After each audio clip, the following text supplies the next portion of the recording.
A ver, adelante. La verdad, ya soy pura derecha. Buenos días, presidente, jefe de gobierno. José Manuel Fuentes, de Capital 21, corazón de la capital. Preguntarle en un primer tema, el jefe de gobierno, Martí Batres, presentó hace unos días una iniciativa muy importante de vivienda, la cual pues establece que las rentas no podrán aumentar más allá de la inflación del año transcurrido. También establece un registro digital de los contratos de arrendamiento y, por supuesto, establecer una política pública de construcción de vivienda para renta. Esto porque pues hemos visto que en la Ciudad de México pues las rentas ya se elevan muchísimo, y esta iniciativa también va a ayudar pues que no se hagan negocios o que no hagan negocios las empresas inmobiliarias, como lo hemos visto por ejemplo con el cártel inmobiliario. Preguntarle su opinión al respecto, presidente.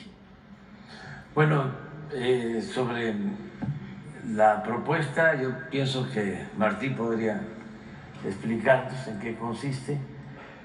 Lo que es muy atractivo y va a ser muy exitoso y benéfico es el plan de construcción de vivienda para jóvenes y para trabajadores que está promoviendo y va a llevar a la práctica la nueva presidenta, Claudia Sheinbaum. Es un proyecto de vivienda en dos vertientes: para los más pobres del país, que van a tener apoyos. Ya en este gobierno se han entregado apoyos para la ampliación, para el mejoramiento, para la construcción de vivienda nueva a la gente humilde, a la gente pobre, pero nos quedamos cortos. Y ahora lo que va a hacer la presidenta Claudia Sheinbaum es un programa de miles de acciones de vivienda en todo el país. Eso por un lado. Lo otro que es muy atractivo es que se van a construir viviendas para trabajadores de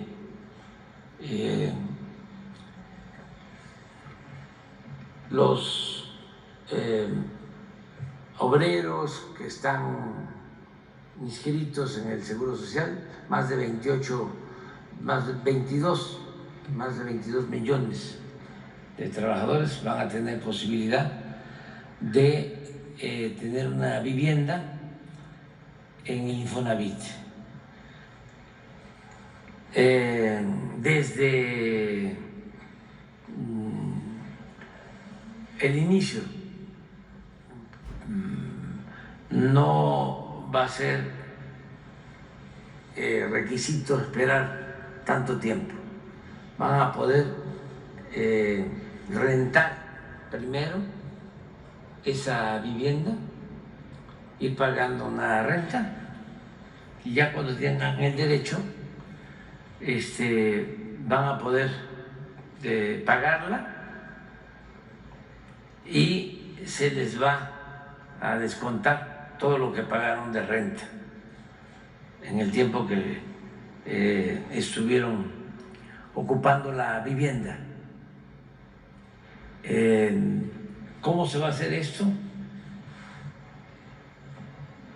Como le ha ido muy bien al país económicamente, han aumentado el número de trabajadores que cotizan tanto en el seguro como en el Infonavit. Los fondos del Seguro y del Infonavit han ido creciendo, porque ahora, aunque no han aumentado las tasas de participación de los trabajadores, como es más el salario, como se incrementaron los salarios, lo que aportan es más, y los fondos de estas instituciones han crecido. Por ejemplo, cuando llegamos al gobierno, el Infonavit tenía un fondo, una reserva de 150,000 millones de pesos, y ahora la reserva del Infonavit es de 800,000 millones de pesos. Entonces, una parte de esa reserva se va a utilizar para la construcción de viviendas, de modo que ya se tiene financiamiento, que es de los mismos trabajadores, y esto va a permitir que se construyan miles de viviendas mediante este mecanismo. Entonces, yo celebro que la presidenta constitucional lleve a la práctica estas dos acciones. Acerca de la renta, pues eso tiene que ver con el jefe de gobierno.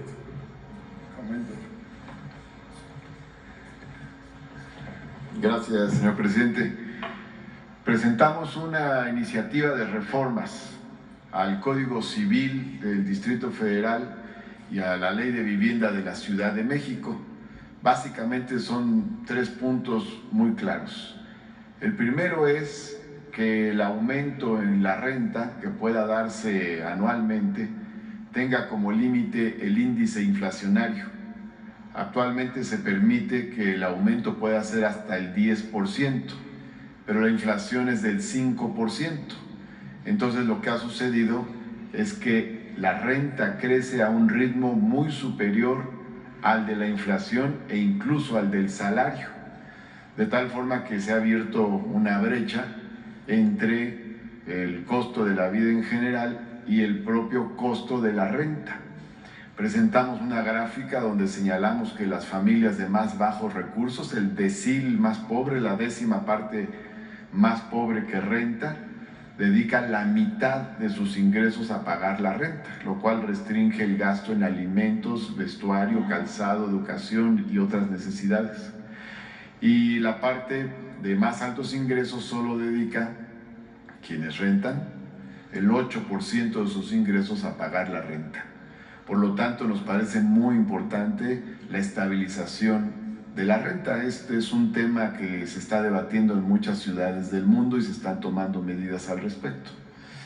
Esa es la primera cuestión, que el aumento a la renta no pase del índice inflacionario. El segundo punto es hacer un registro digital de los contratos para darle certidumbre tanto al arrendatario, pero también al arrendador. A ambas partes les da certidumbre. Y el tercer punto es impulsar una política de construcción de vivienda para renta en la Ciudad de México. De hecho, hace un par de meses anunciamos un programa piloto que se va a hacer de vivienda social en renta para jóvenes. Entonces van a construir 150 viviendas que van a estar destinadas solo para jóvenes. Esto, además de todos los proyectos que van a venir por parte del nuevo gobierno federal y por parte del nuevo gobierno de la Ciudad de México, que encabezarán la doctora Claudia Sheinbaum, la licenciada Clara Brugada aquí. En eso consiste la propuesta y es muy afín a esto que ha planteado el presidente, incluso en sus iniciativas de reforma constitucional. Muchas gracias. Presidente, en segunda pregunta, en medios de comunicación de Brasil está circulando la información de que va a sostener una llamada con su homólogo de Brasil, Lula da Silva, preguntarle si va a tener esta llamada, a qué hora va a ser, y bueno, se dice que van a tratar el tema de Venezuela, presidente. Sí, es probable que hoy hablemos por teléfono con el presidente Lula y con el presidente Petro.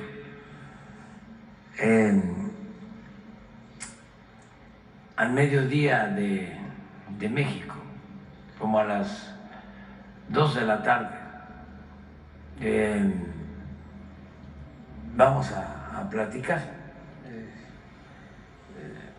sobre las posturas que se tienen en el caso de Venezuela. Nosotros hemos actuado con prudencia para no meternos en un asunto que corresponde fundamentalmente a los venezolanos. Por eso planteamos, primero, que no haya violencia. Segundo, que se respete la voluntad de los venezolanos. Tercero, que se presenten las pruebas, las actas del resultado electoral. Y cuarto, que no haya injerencismo. Lo que pasó, lamentablemente, ¿no?,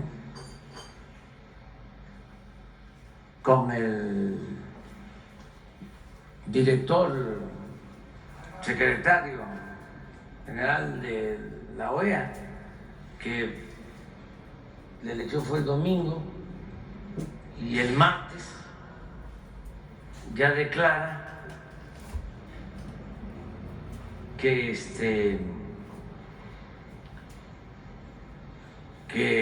habían sido fraudulentas las elecciones y que no había ganado un candidato, sino había ganado otro, sin tener pruebas de nada,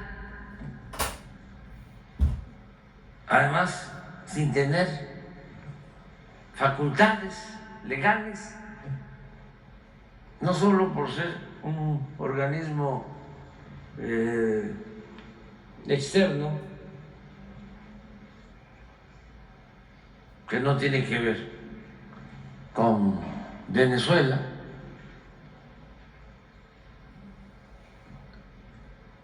sino porque con qué facultad se erige como juez electoral.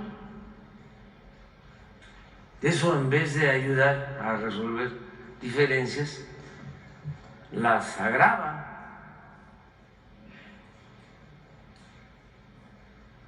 Hay que esperar a que se tengan los resultados.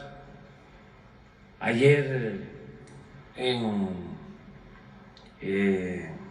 Venezuela el presidente Maduro planteó de que van a entregar las actas, está pidiendo al órgano electoral correspondiente que convoque a los partidos, a los candidatos, a entregar la información que posean. Él reconoce que no tienen todas las actas porque se sostiene, y eso hay que probarlo, que hubo pues una intromisión, un hackeo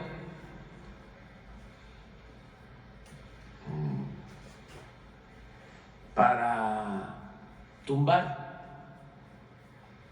el sistema de cómputo.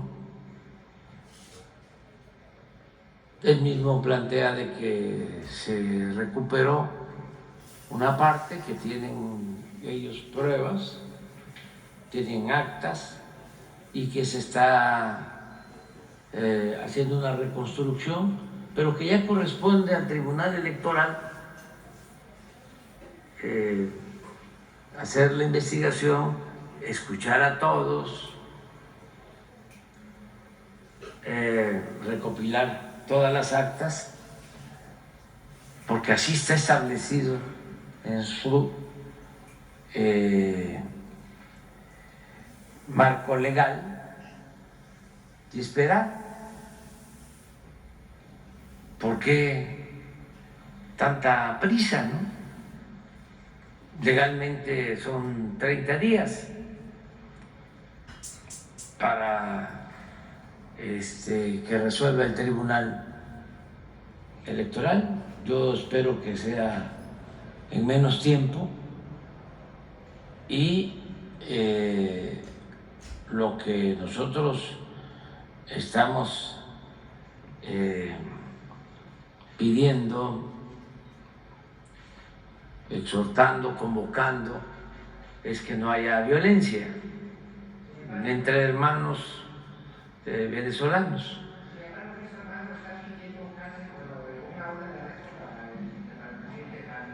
Sí, pero eso es parte de lo mismo, ¿no? O sea, el no actuar con prudencia. La OEA no ayuda, por eso no asistimos nosotros, porque parece un apéndice de gobiernos hegemónicos o gobiernos conservadores de derecha, autoritarios, en realidad antidemocráticos. Pero eso ya no tiene nada que ver con los nuevos tiempos. Esos son procedimientos caducos de hace siglos,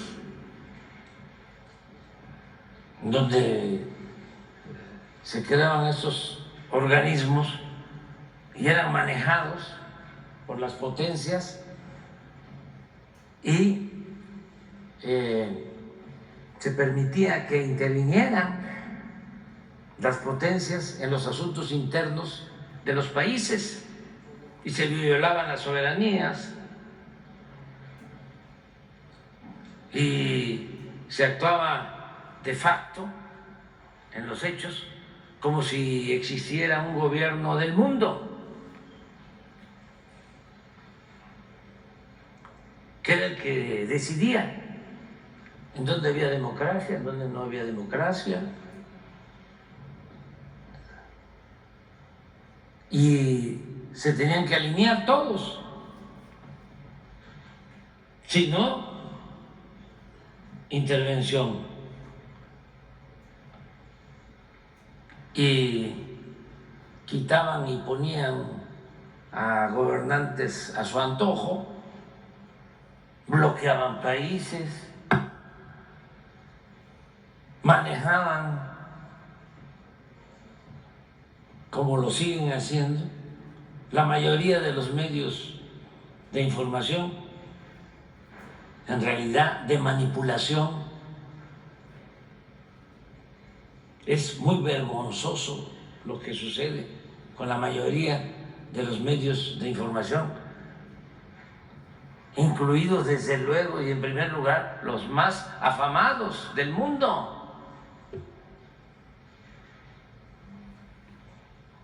que actúan como alcahuetes, como tapaderas, correas de transmisión de lo que deciden los que se creen dueños del mundo. Y llenan, atosigan de información distorsionada, de falsedades, en radio, periódicos, televisión, redes sociales. De veras, es un bombardeo de mentiras mundial. A veces nos quedamos nosotros aquí de que Reforma es un boletín del conservadurismo y de que lo de Mola y que Ciro y que López Dóriga, ¿no?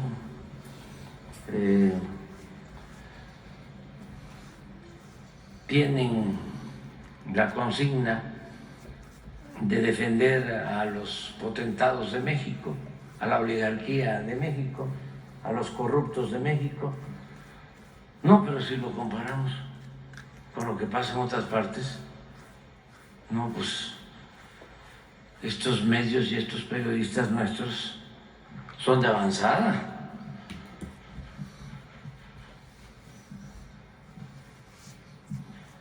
A Ciro no le han dado el premio, ¿cómo se llama este? Pulitzer, como le dieron a Tim Golden. Golden. 2 premios por reportajes mentirosos, tendenciosos, calumniadores, falsos, periodistas que actúan por consigna.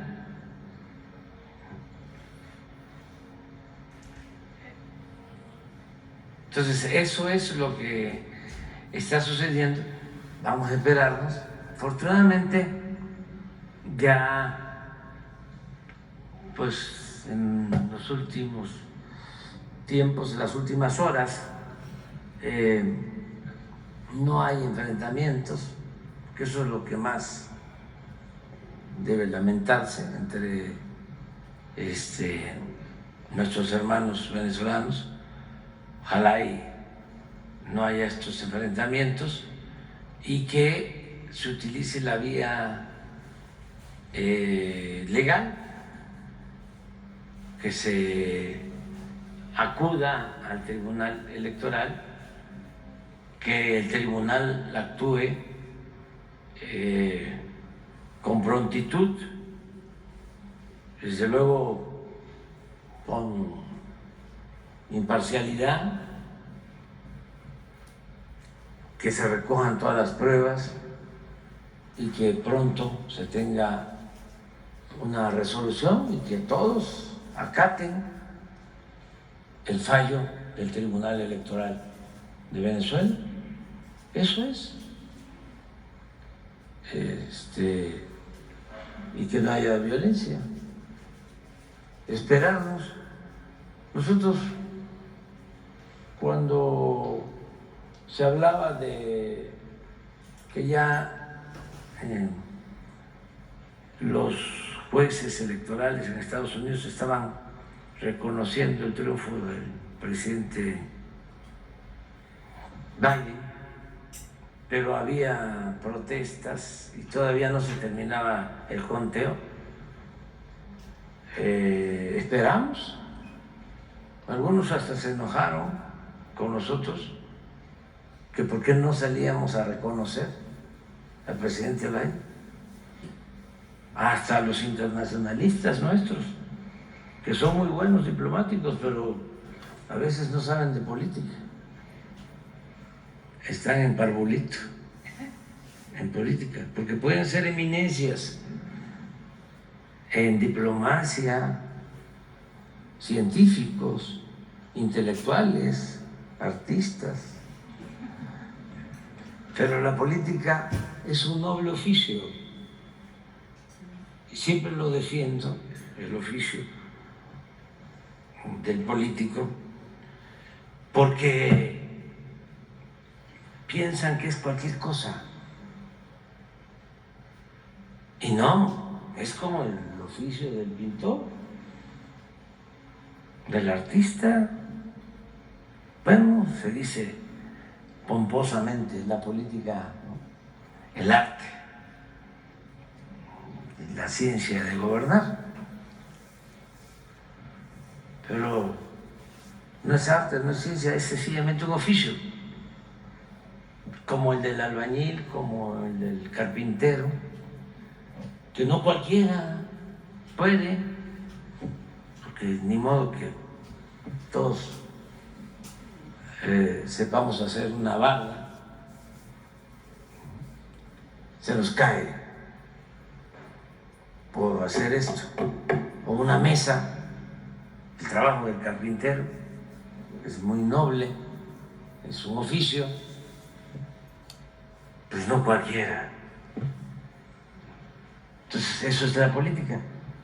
Y ven la política como cualquier cosa, ¿no? O sea, es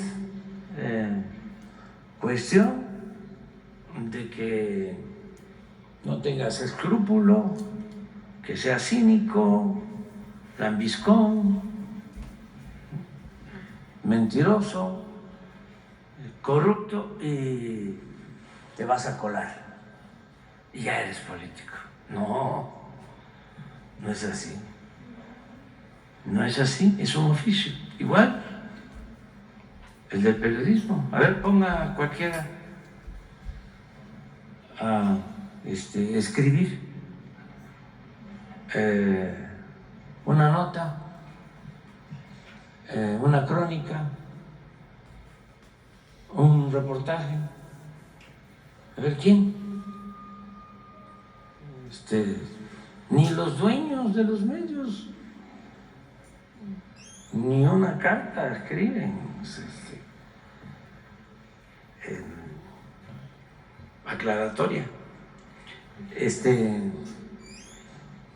No, es un oficio. Entonces, por eso vamos a esperarnos y sí vamos a tener esa conversación, pero esa es nuestra propuesta. Que no haya violencia, que se le dé la confianza a las autoridades electorales de Venezuela, que se acopien las actas, porque no puede ser que se diga ganó uno, ganó el otro, si no hay pruebas. Y reconstruir si hubo sabotaje,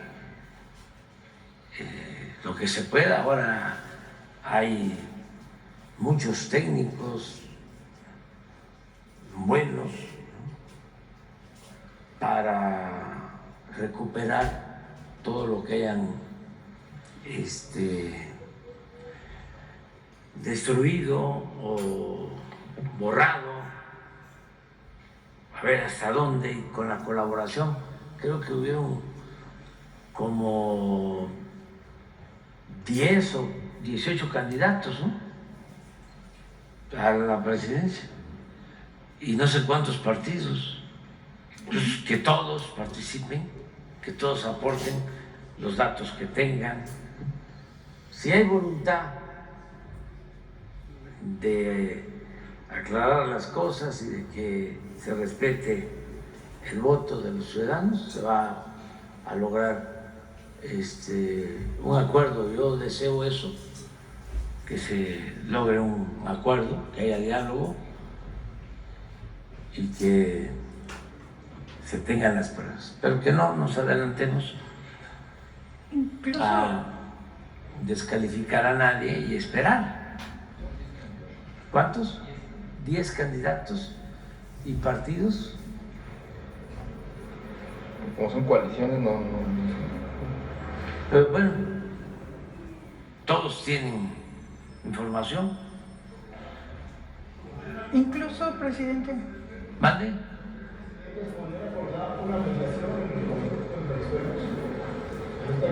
No, el caso de nosotros no es ese, nuestro propósito. La verdad que pensamos que se puede resolver en Venezuela con la participación de los órganos electorales, de conformidad con la Constitución, las leyes de ese país, las autoridades electorales.